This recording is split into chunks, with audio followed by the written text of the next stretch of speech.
Hello everyone, मैं आपका निहाल sir. उम्मीद करता हूँ कि आप सभी बढ़िया होंगे। स्वागत है आप सभी का आपके अपने यूट्यूब चैनल अनंत एकेडमी पर। इस चैनल में हम CBSE board, state board, JEE, NEET से रिलेटेड कंटेंट के बारे में डिस्कस करेंगे with in depth analysis of each and every concept. तो चलिए शुरू करते हैं। बच्चों, आज हमारा ये 10th लेक्चर है। पहला chapter light, reflection and refraction chapter का। तो इस 10th लेक्चर में हम पढ़ेंगे refraction through a rectangular glass slab, यानी एक रेक्टेंगुलर ग्लास स्लैब के थ्रू हम क्या पढ़ेंगे बेटा? रिफ्रैक्शन। तो हमें सबसे पहले ये समझ में आना चाहिए कि रिफ्रैक्शन क्या होता है। तो रिफ्रैक्शन क्या होता है बेटा? रिफ्रैक्शन क्या होता है? It is the bending of light when it travel from one medium to another medium. मान लेते हैं यहाँ पे कोई एक सरफेस है जो कि टू मीडियम को क्या करता है? सेपरेट करता है। पहला मीडियम हम मान लेते हैं एयर और दूसरा मीडियम मान लेते हैं वाटर। तो जब लाइट एयर से वाटर में ट्रेवल करेगी तो क्या करेगा? अपने एक्चुअल पाथ को बेंड कर देगा, यानी डेविएट हो जाएगा किधर? Toward the normal.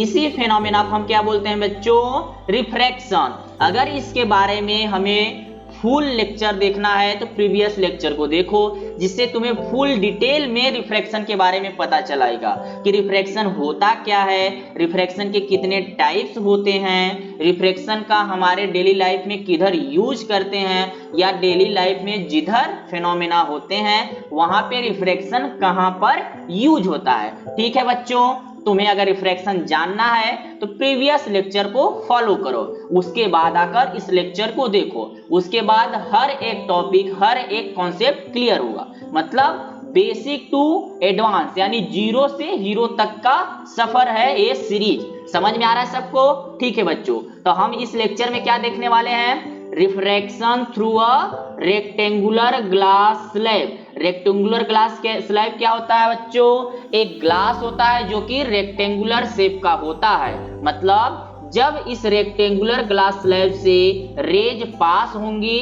तो रिफ्रैक्शन कैसा होता है, तो हमें इसी के बारे में पढ़ना है। ठीक, तो हम एक रेक्टेंगुलर ग्लास स्लैब ले रहे हैं, A B C and D, यानी हमारे पास एक रेक्टेंगुलर ग्लास स्लैब है जिसका उस स्लैब का नाम क्या है? A B C D. सबको समझ में आ रहा है बच्चों? ए बी हमारा सी डी, जिसमें एक सरफेस कौन सा है? सरफेस ए बी है, और दूसरा सरफेस क्या है बच्चों? पहला सरफेस क्या है? ए बी, दूसरा सरफेस सी डी। तो हमें देखना है कि जब रे एयर से ग्लास में जाएगा और ग्लास से फिर बाहर आएगा तो क्या होता है। ठीक, तो हम देख लेते हैं। तो हमारा पहला मीडियम क्या हो गया बच्चों? एयर हो गया। दूसरा मीडियम क्या हो गया? ग्लास। ठीक, अगेन हमारा कौन सा मीडियम हो जाता है? एयर। समझ में आ रहा है? ठीक, यानी जब हम ग्लास स्लैब अपने वैक्यूम में या स्पेस में प्लेस करते हैं तो हमें क्या होता है? इससे दो तरह के मीडियम्स क्रिएट हो जाते हैं, पहला एयर का मीडियम, दूसरा ग्लास का मीडियम। समझ में आ रहा है बच्चों? ठीक, अब क्या होगा कि हम मान लेते हैं एक मोनोक्रोमैटिक लाइट रे EF। कौन सा लाइट रे बेटा? EF। और लाइट कैसा है? मोनोक्रोमैटिक। मोनोक्रोमैटिक समझ में आ रहा है बच्चों? जब मोनोक्रोमैटिक रे ऑफ लाइट EF इंसिडेंट होगा सरफेस AB पर। किस सरफेस पे बेटा? सरफेस AB पर। जब सरफेस AB पर इंसिडेंट होगा तो क्या होगा? क्या होगा? यहाँ पर रिफ्रैक्शन होगा। क्यों बेटा? क्योंकि AB क्या है? एक सरफेस है जो दो मीडियम को सेपरेट कर रहा है, और एक ऐसा सरफेस है नॉन रिफ्लेक्टिंग सरफेस, यानी यहाँ पे रेज रिफ्लेक्ट नहीं होगा। समझ में आ रहा है? ठीक, तो जब रेज रिफ्लेक्ट नहीं होगा तो क्या होगा? रिफ्रैक्शन होगा। और रिफ्रैक्शन क्या होता है बच्चों? Bending of light. क्या होता है? Bending of light. ये सबको पता है, हमारे प्रीवियस लेक्चर जो भी देखे हैं सबको पता होगा। ठीक, अब बेंडिंग ऑफ लाइट क्या होता है बच्चों और कैसे होता है ये सबको पता होना चाहिए। ठीक, जब हमारे एयर से ग्लास में लाइट आता है, कौन सा बच्चों? Monochromatic light. दिख रहा है ना? ये कौन सा लाइट है? मोनोक्रोमैटिक। मोनोक्रोमैटिक मतलब क्या होता है बच्चों? कौन सी लाइट होती है? ऐसी लाइट जिसमें सिर्फ एक कलर हो। It contains only one colour. कितना बच्चों, ओनली वन कलर। ठीक, तो ऐसे लाइट को हम क्या बोलते हैं, मोनोक्रोमैटिक लाइट। जब मोनोक्रोमैटिक लाइट हमारे ग्लास स्लैब पर इंसिडेंट होता है उसके सरफेस AB पर, तो क्या होगा, तो पहला मीडियम कहां से रेज आ रहा है बच्चों, एयर से। कहां से, मीडियम 1 से एयर से आ रहा है। ठीक, एयर से आने के बाद कहां चला जा रहा है बच्चों, मीडियम 2 यानी ग्लास, और उसका हम रिफ्रैक्टिव इंडेक्स मान लेते हैं μ2। μ1 क्या है, एयर का रिफ्रैक्टिव इंडेक्स, μ2 क्या है, ग्लास का। तो यहाँ पे क्या होगा, क्या होगा बच्चों, क्या होगा, जब रे ऑफ लाइट एयर से ग्लास में आएगा तो किधर बेंड होगा, टुवर्ड द नॉर्मल। क्यों, क्योंकि एयर हमारा रेयरर मीडियम है, रेयरर मीडियम, और ग्लास कैसा मीडियम है बच्चों, डेंसर मीडियम। कौन सा मीडियम है, डेंसर मीडियम। तो जब रे ऑफ लाइट रेयरर मीडियम से डेंसर मीडियम में ट्रेवल करती है तो लाइट किधर बेंड होता है, टुवर्ड द नॉर्मल। तो यहाँ पे नॉर्मल कौन सा है, n डैश नॉर्मल है। तो रे ऑफ लाइट किधर बेंड हो गया बच्चों, देखो किधर बेंड हो गया है, टुवर्ड द नॉर्मल। समझ में आया। तो यहाँ पे जब फर्स्ट रिफ्रैक्शन होगा एट सरफेस AB, जब AB पे फर्स्ट रिफ्रैक्शन होगा तो हमारा रे ऑफ लाइट किधर बेंड होगा बच्चों, toward the normal, toward the normal. I1 क्या हो जाएगा, फर्स्ट इंसिडेंट एंगल। R1 क्या हो जाएगा, फर्स्ट रिफ्रैक्टेड एंगल। समझ में आ रहा है सबको। ठीक, अब जो रे ऑफ लाइट रिफ्रैक्ट हुआ है, यानी जो ये वाला रे ऑफ लाइट रिफ्रैक्ट हुआ है वो क्या बन जाएगा, हमारे CD सरफेस के लिए इंसिडेंट रे। क्या बन जाएगा बच्चों, CD सरफेस के लिए इंसिडेंट रे। यानी पहले रे किस मीडियम में है, डेंसर मीडियम में, यानी ग्लास में। अब ग्लास से कहां निकल रहा है बच्चों, एयर में। कहां, रेयरर मीडियम, एयर में। तो यानी इस टाइम क्या हो रहा है, हमारा रे ट्रेवल कर रहा है डेंसर मीडियम से किधर बच्चों, रेयरर मीडियम में। जब डेंसर मीडियम से रेयरर मीडियम में रे ऑफ लाइट ट्रेवल करता है तो किधर बेंड होता है, अवे फ्रॉम नॉर्मल। तो इधर हम देख सकते हैं एक्चुअल पाथ क्या आएगा बच्चों, दिस वन, बट रे ऑफ लाइट किधर चला गया है, यहां से, GH से। तो क्या हुआ, नॉर्मल से अवे बेंड हो गया। यानी यहां पर भी रिफ्रैक्शन हुआ और रिफ्रैक्शन के लॉज को भी फॉलो किया। ठीक है, रिफ्रैक्शन जब होता है तो लॉज को फॉलो करता है। तो समझ में आया। ठीक, समझ में आया। ठीक, तो यहाँ समराइज करते हैं, क्या समराइज करते हैं कि जब refraction through a rectangular glass slab होता है तो क्या होता है बच्चों, यहाँ पे दो रिफ्रैक्शन होता है। कौन, फर्स्ट रिफ्रैक्शन और सेकेंड रिफ्रैक्शन। फर्स्ट रिफ्रैक्शन कहाँ होता है बच्चों, AB सरफेस पे। सेकेंड रिफ्रैक्शन कहाँ होता है, CD सरफेस पे। जब AB सरफेस पे होता है तो रेज कहां से कहां ट्रेवल करती है, rarer medium to denser medium. जब सरफेस CD पे होता है तो कहां से कहां ट्रेवल करती है, denser medium to rarer medium. ये सब पता होना चाहिए बच्चों। जब रेयरर मीडियम से डेंसर मीडियम में जाता है तो हमारा रे किधर बेंड होता है, अवे फ्रॉम नॉर्मल। समझ में आ रहा है। जब डेंसर टू रेयरर में जाता है, सॉरी, इसमें क्या हो जाएगा, टुवर्ड नॉर्मल, किधर, टुवर्ड नॉर्मल। और इसमें क्या होगा, अवे फ्रॉम नॉर्मल। ठीक, इतना सबको पता होना चाहिए। ठीक, यहाँ पे क्या होता है, I1 हमारा इंसिडेंट एंगल फर्स्ट केस में, R1 क्या होता है, refracted angle in first case. समझ में आया। और जो ये रिफ्रैक्टेड रे है यही क्या हो जाता है, सेकेंड केस के लिए इंसिडेंट रे। समझ में आ रहा बच्चों। तो इसलिए सेकेंड केस में हमारा इंसिडेंट एंगल क्या हो जाता है, I2। समझ में आ रहा है। और थर्ड केस में, सेकेंड केस में हमारा रिफ्रैक्टेड एंगल क्या हो जाता है, R2। समझ में आया। ठीक, यहाँ पे दो रिफ्रैक्शन हुआ, R1 और R2। अब क्या हुआ, जब सेकेंड रिफ्रैक्शन हुआ तो हमें एक रेज इमर्ज हुए दिखती है। कौन सा, GH, फ्रॉम रेक्टेंगुलर सरफेस। इस वजह से दिस रिफ्रैक्टेड रे को हम कौन सा नाम देते हैं बच्चों, इमरजेंट रे। कौन सा, इमरजेंट रे। ठीक है, इस वाले रे को हम क्या बोलते हैं, इंसिडेंट रे। कौन सा, इंसिडेंट रे। समझ में आया। इसको हम क्या बोलते हैं, रिफ्रैक्टेड रे, रिफ्रैक्टेड रे। और सेकेंड केस में इसी रे को हम क्या बोल देते हैं, इंसिडेंट रे। ठीक है बच्चों, ठीक है, यहां तक समझ में आया। ठीक, यहां पे समझ में आया। और जो सेकेंड केस वाला एंगल ऑफ रिफ्रैक्शन होता है इसे हम क्या बोल देते हैं बच्चों, एंगल ऑफ इमरजेंट। क्या बोल देते हैं, एंगल ऑफ इमरजेंट। यानी इसी एंगल को हम क्या बोल देते हैं, एंगल ऑफ इमरजेंट। ठीक, तो एंगल ऑफ इमरजेंट का डिफिनेशन क्या हो जाएगा, the angle between two the normal and emergent ray is called angle of emergent, is called angle of emergent. और डिनोट किससे करते हैं? ई से। किससे डिनोट करते हैं बच्चों? ई से। यहां तक समझ में आया? ठीक। Refraction through a rectangular glass समझ में आया? ठीक। अब इससे रिलेटेड 2-3 टर्म होते हैं जिसके बारे में हम आगे देखेंगे। ठीक। अब आगे क्या होता है? हमें प्रूफ करना होता है कि इमर्जेंट रे इंसिडेंट रे से बनने वाले एंगल यानी इंसिडेंट एंगल और इमर्जेंट एंगल आपस में इक्वल होते हैं या नहीं होते हैं। अगर होते हैं तो उसे प्रूफ करिए। ठीक है बच्चों? ठीक। तो हम देखते हैं आगे। तो हम आगे क्या पता चलता है कि जो इंसिडेंट एंगल I1 है और इमर्जेंट एंगल R2 है, दोनों क्या होते हैं? आपस में इक्वल होते हैं बच्चों। क्या होता है? आपस में इक्वल होता है। उसे देखते हैं। तो जब पहले केस में रिफ्रैक्शन किस सरफेस हुआ बच्चों? AB पे। AB पे रिफ्रैक्शन हुआ तो यहाँ पे इंसिडेंट एंगल क्या हुआ था हमारा? I1। क्या हुआ था? I1। और इस केस में रिफ्रैक्टेड एंगल क्या था बच्चों? R1। जब ये रिफ्रैक्शन है तो यहाँ पे क्या फॉलो होगा? Laws of refraction. तो लॉज ऑफ रिफ्रैक्शन यानी सेकेंड लॉ ऑफ रिफ्रैक्शन क्या बोलता है? Snell's law. क्या बोलता है? Snell's law. और स्नेल्स लॉ यहां पर भी फॉलो होगा। तो स्नेल्स लॉ फॉलो होता है तो क्या बोलता है?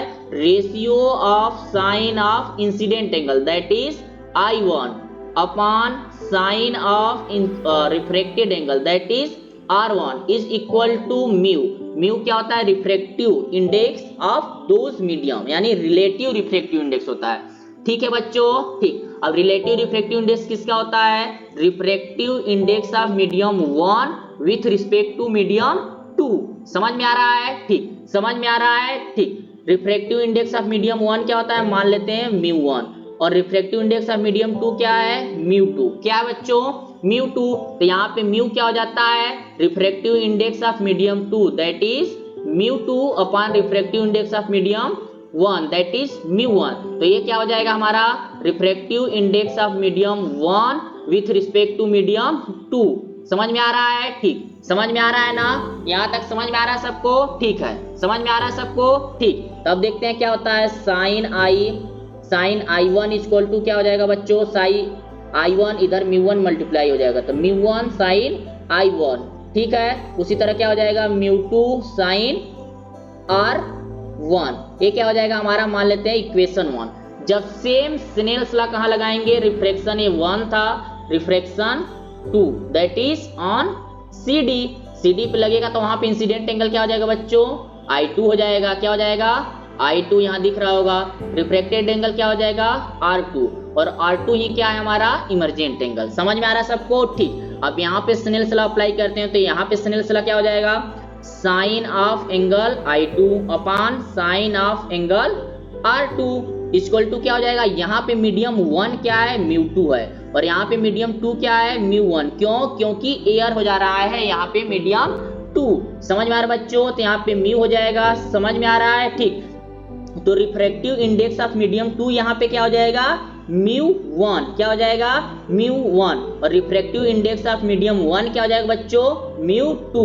तो इस केस में हमारा इक्वेशन क्या बनेगा? एक बार देखो तो μ2 साइन I2 इक्वल टू क्या हो गया? μ1 साइन R2। तो यहाँ पे μ2 साइन, यहाँ पे क्या है बच्चों? μ2 साइन R1 और यहाँ पे क्या हो गया? μ2 साइन I2। क्या हो गया?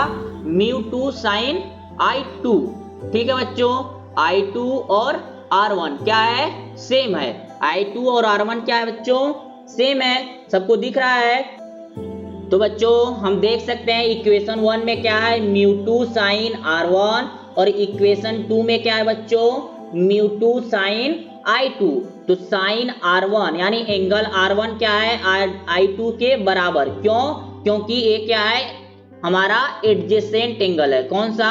Adjacent angle. समझ में आ रहा है? दो पैरेलल रेज के बीच में जो एंगल बनती है एडजेसेंट एंगल जो इंटरसेक्ट करती है वो क्या होती है? आपस में इक्वल। तो R1 और I2 क्या होता है? आपस में इक्वल। ठीक। तो जिसके वजह से μ2 साइन I2 और μ2 साइन R1 क्या हो जाएंगे? आपस में इक्वल। तो जिस वजह से हमारा क्या मिल जाता है? μ1 sine I1 equal to μ2 equal to क्या हो जाता है बच्चों? μ1 साइन R2। तो यहाँ से μ1 cancel. Sine I1 equal to sine R2 कब होगा? जब I1 इक्वल टू क्या होगा बच्चों? R2। और R2 ही हमारा क्या है? एंगल ऑफ इमरजेंट है। ठीक, तो इस वजह से हम कह सकते हैं कि angle of incident is always equal to angle of emergent. एक किसमें होता है हमारा refraction through a rectangular glass slab. समझ में आया बच्चों? ठीक, समझ में आया? ठीक। अब यहाँ देखो एक और नया चीज क्या होता है। नया चीज क्या होता है कि जब रे ऑफ लाइट ट्रेवल करती है कहां से, एयर से, देन ग्लास में, फिर ग्लास से कहां बच्चों, एयर में। तो इस केस में क्या होता है कि जो हमारा रे ऑफ लाइट का एक्चुअल पाथ होता है वो पैरेलली डिस्प्लेस हो जाता है। ठीक, ऐसा क्यों होता है? क्योंकि due to number of refraction आकर at the surface of rectangular glass slab, यानी रेक्टेंगुलर ग्लास पे मल्टीपल टाइम रिफ्रैक्शन होता है, जिसके कारण हमारा जो रे ऑफ इंसिडेंट होती है वो पैरेलली डिस्प्लेस हो जाती है अपने एक्चुअल पाथ से।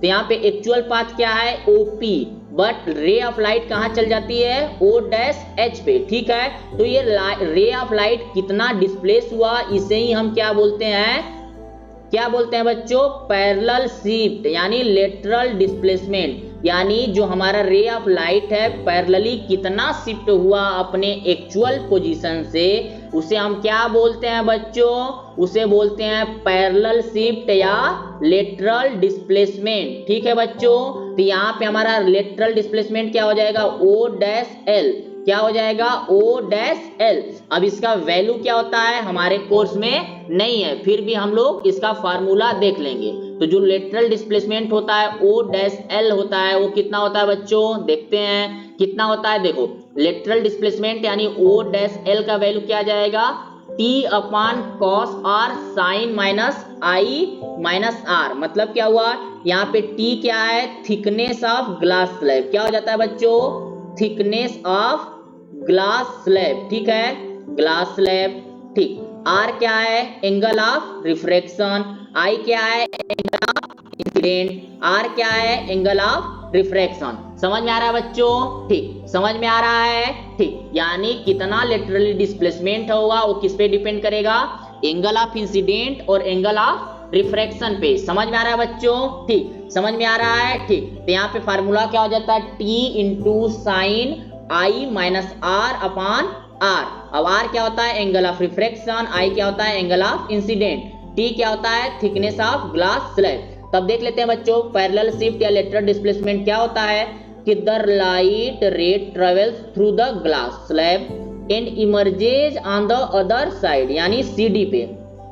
तो दिस इमरजेंट रे डीई जो होती है is parallel to the incident ray. Incident ray की क्या होती है, parallelly, but it is shifted laterally by a certain distance, और this distance is called lateral displacement. और इस केस में क्या है हमारा ओ डैश एल, और ओ डैश एल का वैल्यू कैसे निकलेगा बच्चों, T upon cos R sine I minus R, और आई क्या है, आर क्या है, मैं आप लोग को बता दिया हूं। ठीक, अब उसके बाद देखो क्या है, उसके बाद देखो क्या है बच्चों, उसके बाद देखो this shift occurs because of the consistent bending at the entry and exit point। वही बोले ना इसके पहले कि यहाँ पे बार बार रिफ्रैक्शन होता है ग्लास स्लैब से, इसी वजह से क्या होता है हमारा लेटरल डिस्प्लेसमेंट होता है। समझ में आ रहा है बच्चों? अब हमें एक क्वेश्चन पूछता है कि लेटरल डिस्प्लेसमेंट किन किन चीजों पे डिपेंड करता है। पहला यहाँ से दिख रहा है थिकनेस पे। ठीक, क्या दिख रहा है, थिकनेस पे। जैसे जैसे थिकनेस बढ़ेगा ग्लास स्लैब का, लेटरल डिस्प्लेसमेंट क्या होगा,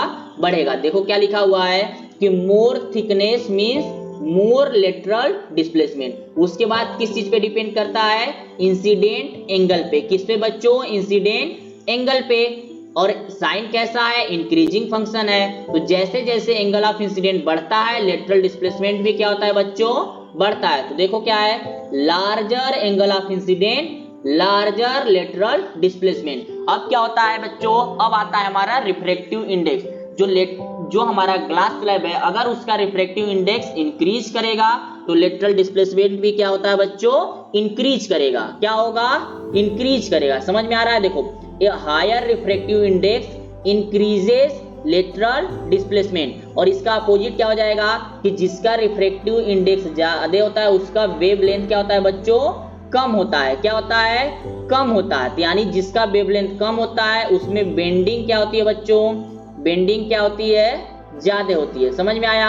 यानी जो हमारा वेवलेंथ ऑफ लाइट अगर कम होगा तो लेटरल डिस्प्लेसमेंट क्या होगा, ज्यादा। ठीक, अगर रिफ्रैक्टिव इंडेक्स इंक्रीज करेगा तो लेटरल डिस्प्लेसमेंट भी क्या होगा बच्चों, इंक्रीज करेगा। तो हमें ये फैक्टर याद होना चाहिए कि किन किन चीजों पर लेटरल डिस्प्लेसमेंट डिपेंड करता है, और हमें ये भी याद होना चाहिए कि पैरेलल शिफ्ट होता क्या है। समझ में आ रहा है? इमरजेंट रे क्या होता है, इमरजेंट एंगल क्या होता है, इंसिडेंट एंगल क्या होता है, और ग्लास थ्रू से जब रिफ्रैक्शन होता है तो उस केस में एंगल ऑफ इंसिडेंट और एंगल ऑफ इमरजेंट आपस में कैसे इक्वल होते हैं। ठीक बच्चों, तो ये सारा कुछ हमें समझ में आना चाहिए। ठीक है, ये सारा कुछ हमें समझ में आना चाहिए। तो यहाँ से एक बार देख लेते हैं हमने क्या पढ़ा। तो हम लोग देखे बच्चों की refraction through a rectangular glass slab कैसे होता है। ठीक है, तो हमें देखना है कि बोर्ड में कैसे लिखना है जब आए कि write down the refraction through a rectangular glass slab. तो हमें क्या करना है बच्चों, सिंपली एक रेक्टेंगुलर ग्लास स्लैब बना देना है जिसका नोमेनक्लेचर कर देना है, that is A B C and D. उसके बाद क्या करना है, रे डायग्राम बनाना है पहला कि एक मोनोक्रोमेटिक लाइट है जो क्या कर रहा है, सरफेस ए बी पे इंसिडेंट हो रहा है। उसके बाद क्या होगा, यहाँ पे रिफ्रैक्शन टेक प्लेस होगा जिसमें रे ऑफ लाइट किधर बेंड होगी बच्चों, टुवर्ड द नॉर्मल। क्यों, क्योंकि रेयरर मीडियम से कहां चला गया, डेंसर। फिर जब सेकेंड टाइम रिफ्रैक्शन होगा तो इस टाइम क्या हो रहा है, डेंसर टू रेयरर जा रहा है। तो जो रे ऑफ लाइट किधर इमर्ज होगी, अवे फ्रॉम नॉर्मल। ये क्या करना है, रे डायग्राम हमें बना देना है चुपचाप। उसके बाद क्या लिखना है, उसके बाद ये 4 पॉइंट लिखना है, क्या कि when the incident ray enters the glass slab air it bends toward the normal. क्यों, क्योंकि ये कहां से कहां मूव करता है, denser medium to rarer medium to किधर मूव करता है, डेंसर। समझ में आया? ठीक, रेयरर से कहां आता है बच्चों, डेंसर में। उसके बाद क्या होता है कि दिस रिफ्रैक्टिंग रेज, अब क्या करता है कि ये रिफ्रैक्टिंग रेज कैसा काम करता है, इंसिडेंट रे के लिए एट सरफेस सी डी। तो ray of light exits the glass slab and enters air it bends away from the normal. Normal से क्या कर रहा है, अवे चला जा रहा है। क्यों, क्योंकि ड्यू टू रेयरर मीडियम, मतलब डेंसर से रेयरर में आ रहा है। ठीक, यहां तक समझ में आया, हमें ये लिखना है। उसके बाद ड्यूरिंग बोथ रिफ्रैक्शन क्या होगा, at surface A B and C D Snell's law are followed. और स्नेल्स लॉ के फॉलो करके ही हम क्या प्रूव करते हैं, angle of incident is always equal to angle of emergent. फिर इसको क्या बोलते हैं कि this is called refraction through a rectangular glass slab. समझ में आ रहा है बच्चों? ठीक, समझ में आ रहा है, बहुत बढ़िया। उसके बाद अब कंक्लूड करेंगे हम इस टॉपिक को कि हमें कंक्लूजन में मिलता क्या है। तो पहला देखो कि the overall effect of a rectangular glass slab is to displace the light ray laterally, that is called lateral displacement. यानी रिफ्रैक्शन थ्रू ग्लास स्लैब में होता है तो क्या होता है, एक्चुअल लाइट डिस्प्लेस हो जाता है वो अपने इनिशियल पोजीशन से या पाथ से, विथआउट चेंजिंग इट्स डायरेक्शन, यानी डायरेक्शन नहीं चेंज कर रहा है, सिर्फ पाथ चेंज कर दे रहा है। Then angle of incident and angle of emergent is always equal to in this case. इस केस में जो एंगल ऑफ इंसिडेंट होता है वो एंगल ऑफ रिफ्रैक्शन इमरजेंट से ऑलवेज इक्वल होता है। ठीक है बच्चों, तो यही हमारा कंक्लूजन है। समझ में आ रहा है? ठीक, समझ में आ रहा है सबको? बहुत बढ़िया, बहुत बढ़िया बच्चों, बहुत बढ़िया मेहनत कर रहे हो। ऐसे ही मेहनत करते रहो, आगे बढ़ते रहो, लेक्चर को देखते रहो, कॉन्सेप्ट को समझते रहो और अपने दोस्तों के साथ शेयर करते रहो। क्यों? क्योंकि उनको भी तुम्हारे एक शेयर से फायदा होगा और उन्हें अच्छे कंटेंट को खोजने के लिए कहीं और भटकना नहीं पड़ेगा। और बोर्ड में क्या लिखना है वो भी सिंपल वर्ड में यहाँ मिलता है। ठीक है बच्चों, मन लगा के पढ़ते रहो। All the best, thank you very much, all the best.